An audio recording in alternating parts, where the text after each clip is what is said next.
Welcome back to Verde Broadcasting. It's me, Duncan Casey, the man who does not prepare his introductions. Today, Richard and I are going to have a belated conversation about our thoughts on the newly released Superman teaser trailer and TV spot. If you're new to the channel, we are both filmmakers. We both come from that background. I've been in the film industry for 15 years, and they won't let me go. I suppose actor, producer, director, all that sort of stuff. That's three things. Not both was the wrong word to use. As I say, I don't prepare. And Richard is a cinematographer and general badass and director and all these things. Maker of fine-looking imagery. And so we're going to sort of share our thoughts, kind of from a filmmaker's perspective, but also from kind of comic book fan type, people's perspective who grew up on this thing. So stick around if you want to hear our opinions on that.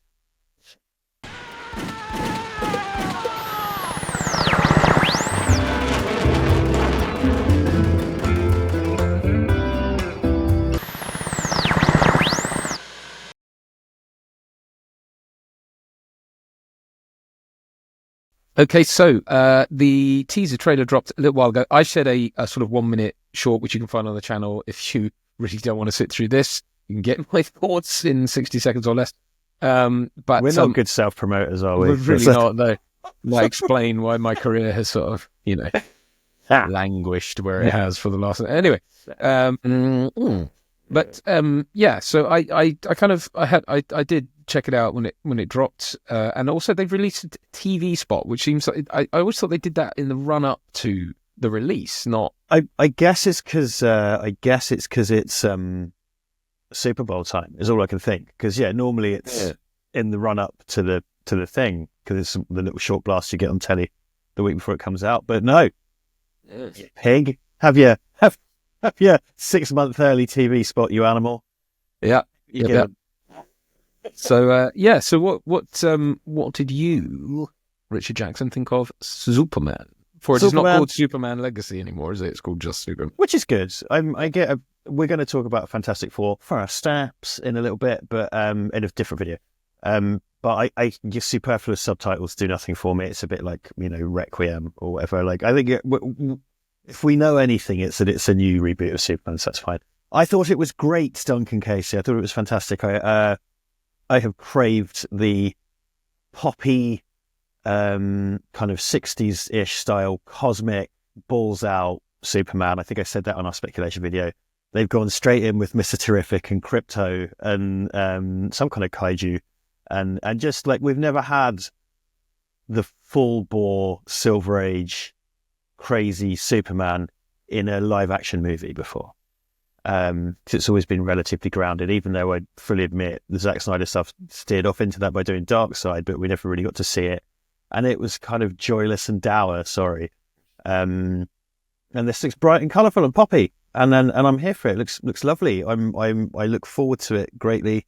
I've wanted a Superman movie with this tone for years and years and years, and I appear to have gotten it. Yeah, I do. I think from an aesthetic standpoint, I agree with you. I think it certainly has that bright, lots of purples, lots of this, that, and the other. Crypto, all that stuff is fantastic. My only concern is in the trailer, you never once see him smile. He looks pissed off, beat. He has the crap kicked out of him at the start for some reason. He's miserable. He has cans thrown at his head. You know what I mean? He just looks conflicted, and I really don't want that. He doesn't speak either. No. So I think we're keeping that performance. I mean, just looking at it, he's going to smile, and he's probably going to wink at the camera at the end. Like I hope so. I think so, because nothing else in the tone and style of this suggests to me dour grimdark at all. It doesn't. I just mean that I would like to see. I'm a big fan of the Reeve Superman. I think you've muted yourself. Sorry. Yeah, to drink my tea. I didn't want people to hear me gulping. I just realised. Yes, just brilliant. We'll keep it in. Keep it. Yeah, I'm a big fan of that. I'm a big fan of. I believe it's a character. He's a character that should, yes, face conflict and hardship. But I think I've said this before. I said this about my criticism of the kind of Cavill era Superman or Snyder era Superman. was that, especially like it's a bit in Man of Steel, but certainly in Batman vs Superman and other, the other films he was in, you never flew with him. He would always just be a streak across the sky, and that was it. And it was all about him sort of landing and smashing into things. Now that happens in this trailer too, which again is something I want to get to, because it's kind of like, I don't want to see that. I don't want Superman to just be this blur that flies away, and you know what I mean? You never spend time with him in the sky, because as I've said before, what made the Reeve films magical, and I know it's a product of kind of the special effects limitations of the era, but you were in his face with him. You will believe a man will fly. Yeah, but you flew too. No, but that was the tagline. Yes, I know. Man will fly. I was I know. trying to talk about the romance of that. And yeah. But the point, I think is that's the one place the audience can be with him that no one else can be. And that's where you see that, to me, is the third Superman. You've got the Clark Kent, you've got the Superman when he's, saving cats from trees and talking to citizens, and then you've got Kal-El, and the only place where the audience can have a kind of relationship with him is in the sky, because that's where he can just be himself effectively. And that's what I sort of would like to see more of, like really. And it's frustrated me, because obviously in the era of modern special effects, you can do an awful lot more with that, and they just never seem to bother. It always used to seem he just turns into an effect and disappears, and that was it. And we don't care what's in Superman's head, because why would we? He's just grumpy and miserable. That's all you need to know.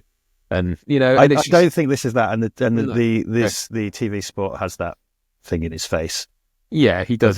So I think we'll see him in space and stuff like that. I don't think it's going to, because fucking Man of Steel was so busy making him look like a plane taking off, because that's realistic. And it's like, yes, let's make our flying immortal alien realistic. So I know what you mean, because he kept showing him.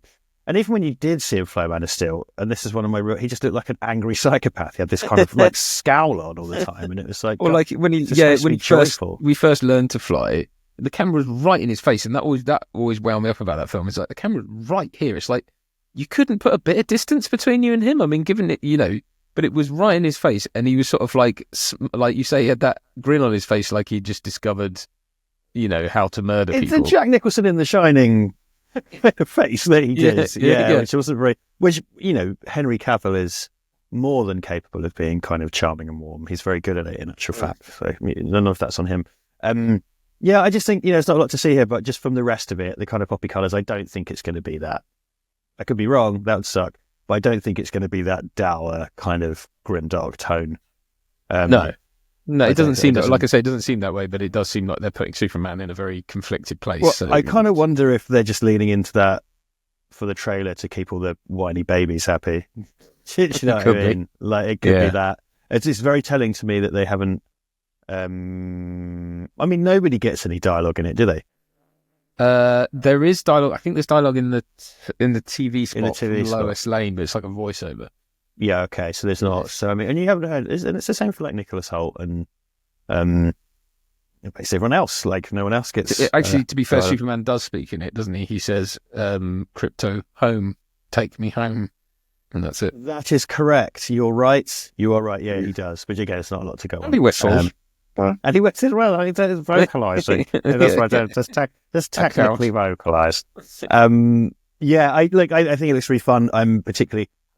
To talk about the TV spot again, they show Nicholas Holt in the Lex in winter wear for some reason is like a low key classic look. So it's in for the man who has everything, and for the whatever happened to the man of tomorrow. And I think that borrows from a much earlier thing, like Lex in a parka, and they called it back in Superman Red Sun. And so him in the goggles and the snow gear, because he's always going to the bloody Fortress of Solitude to do bad stuff, and it's cold there. So and I think Nicholas Holt, I've always thought this is just such an excellent choice.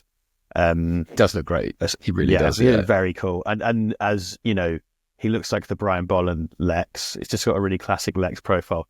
Because he did play a Baldman in Mad Max, didn't he? So it's true. Yes. He's got Baldman credentials. It's got form for the ball. For the ball. We got. What did you think of his Clark Kent as well? Not there's much to see, but I quite like it. Yeah, I like it. It's the Gen Z Clark Kent with the broccoli hair, isn't it? Yeah. Which is, as it should be. He's supposed to be, I guess, 20 some.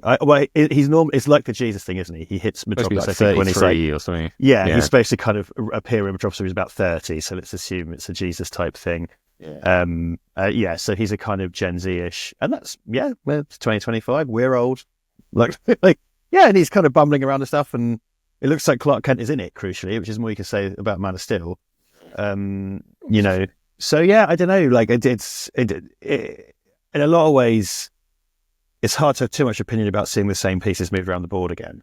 Because how many times have we seen the Daily Planet, blah, blah, blah. But what we haven't seen again is crypto and, you know, crazy cosmic stuff. So I'll tell you what, and this is something I'll also say about Fantastic Four when we get to talk about that, is that it does seem to be hopefully leaning, it's like things like the Daily Planet's got the globe on the top of it, which they did for Superman Returns, but then also tried to suggest that this was the Reeve universe where that didn't exist.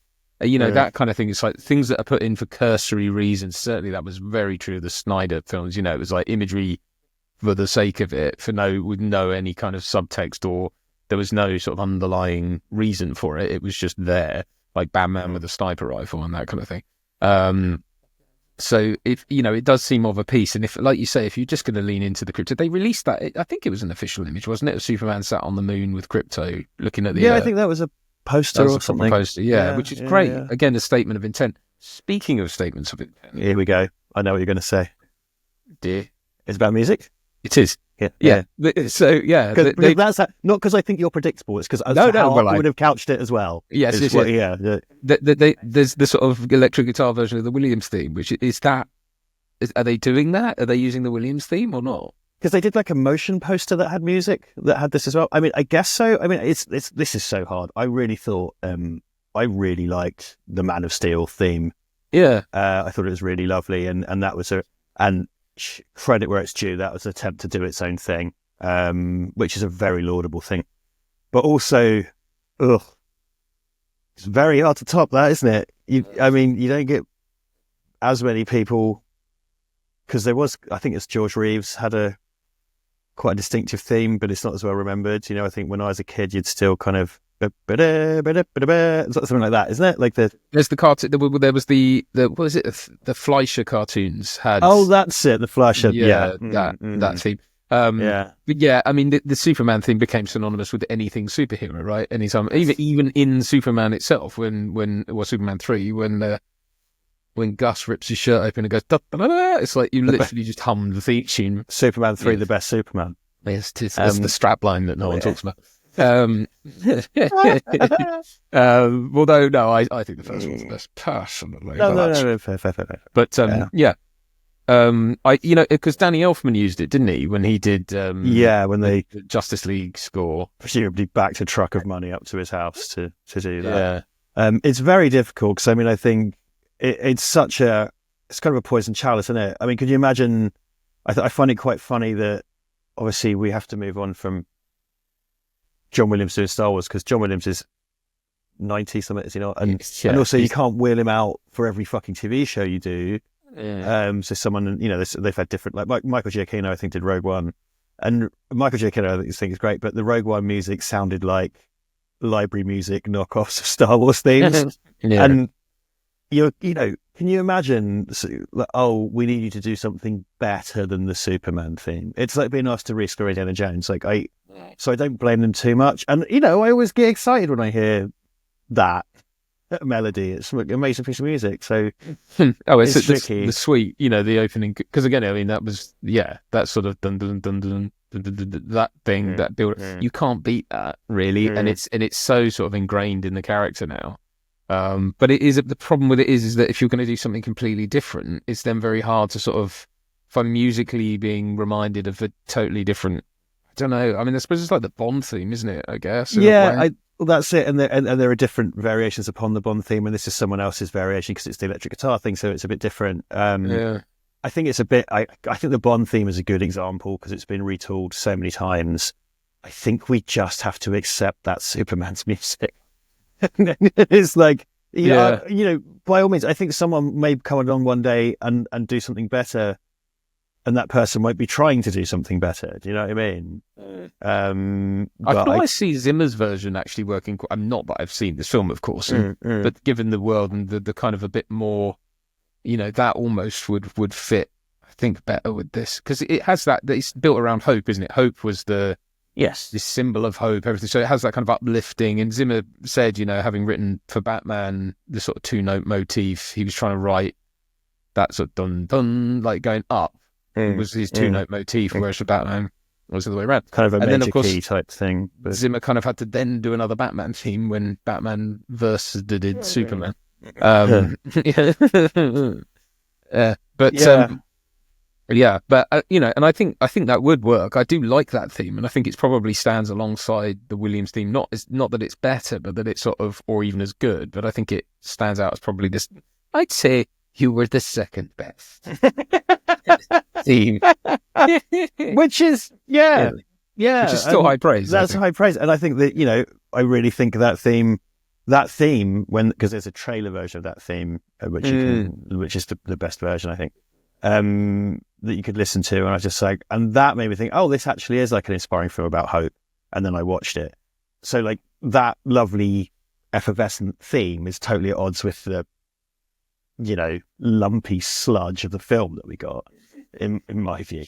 I think it probably would track quite well, because it's a really lovely, hopeful piece of music. It seems like with this and again with Fantastic Four that we'll talk about in a minute, that they finally thrown off, the shadow of the Dark Knight kind of loomed large on all this stuff for a very long time, and really Batman Begins is what started it, but that informed Bond. It even informed, I would argue, Superman Returns, something as early as that. They were massively. Lean into the sort of like darker tones, even the costume design, everything was it was brown, wasn't it? And kind of let's be realistic. Everything's got to be sort of based in some kind of, and to the point where, like with Man of Steel, it was they had Chris Nolan on as a producer, whatever that really meant. But I think he was consulted on a lot of stuff for that, and it's kind of like, I guess he kind of went, well, if I was going to do it, here's what I would do. But it's still Superman, whereas I think Zack Snyder was like, yeah, and then he punches and kills people, and he's like, wait, what? Like, phone down, like, Zack, hi, Zack, hello.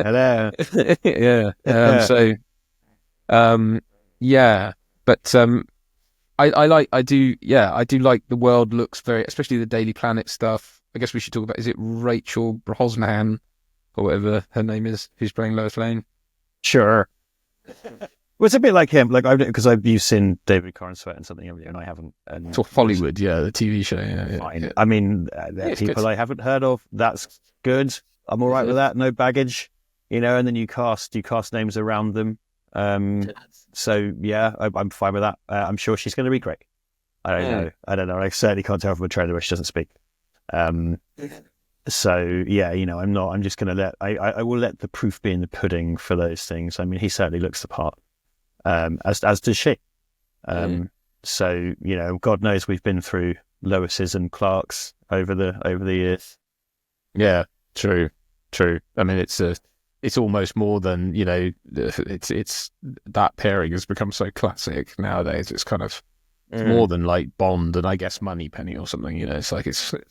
No, this is the thing with kind of modern mythology, isn't it? Modern legends. There's so you can just reinterpret over and over and over. And I'm sure there's a 17-hour video essay discussing this exact topic in more depth than I could muster in a soon-to-be 20-minute video.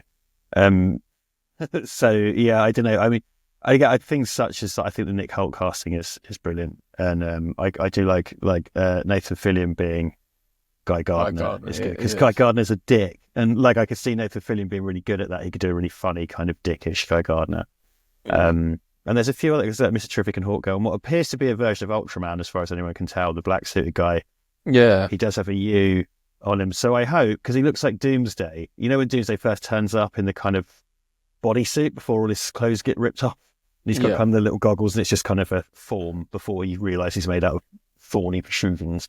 His bodysuit looks like a bit like Doomsday, but then he's got the U, like Ultraman.